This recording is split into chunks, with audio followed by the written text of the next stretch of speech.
আসসালামু আলাইকুম। এনকেয়ার ফ্যামিলিতে সবাইকে স্বাগতম। আজ রান্না করব কাঁচা মাছের কুটি বিরান। রেসিপিটি একবার বানিয়ে খেলে বারবার বানিয়ে খেতে চাইবেন। দেখে নিন প্রসেসটি।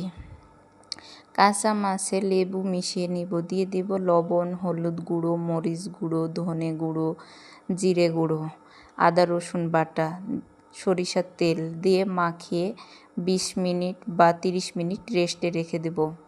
রেস্টে রাখার পর দিয়ে দিব রান্নার আসল উপকরণ সর্ষে বাটা এবং টমেটো সস দিয়ে মাখিয়ে নিব। দিয়ে এমন একটি কড়াই নিব যে কড়াইয়ে কোনো কিছু লেগে যাবে না, সুন্দরভাবে সিদ্ধ হয়ে যাবে মাছগুলো। এটি ফ্রাই প্যান নিলে ভালো হয়। ফ্রাই প্যানে তেল দিয়ে তাতে মাছগুলো দিয়ে দিব। আস্তে আস্তে মাছগুলো রান্না করতে থাকবো। রান্না করতে করতে বলি, আমার রান্না যদি ভালো লাগে অবশ্যই লাইক, শেয়ার এবং সাবস্ক্রাইব করে পাশে থাকবেন।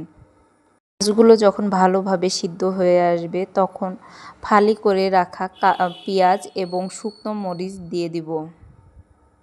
পেঁয়াজ এবং শুকনো মরিচ আপনারা অন্য কড়াইয়ে ভেজে নিয়ে এটিতে দিলে ভালো হয়। আমার কাছে সময় ছিল না, তাই মাছের উপরেই দিয়ে ভেজে নিয়েছি।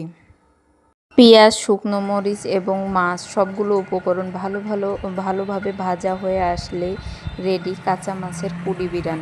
এটি অবশ্যই একদিন বাসায় ট্রাই করে দেখবেন। আল্লাহ হাফেজ, ভালো থাকবেন সকলে।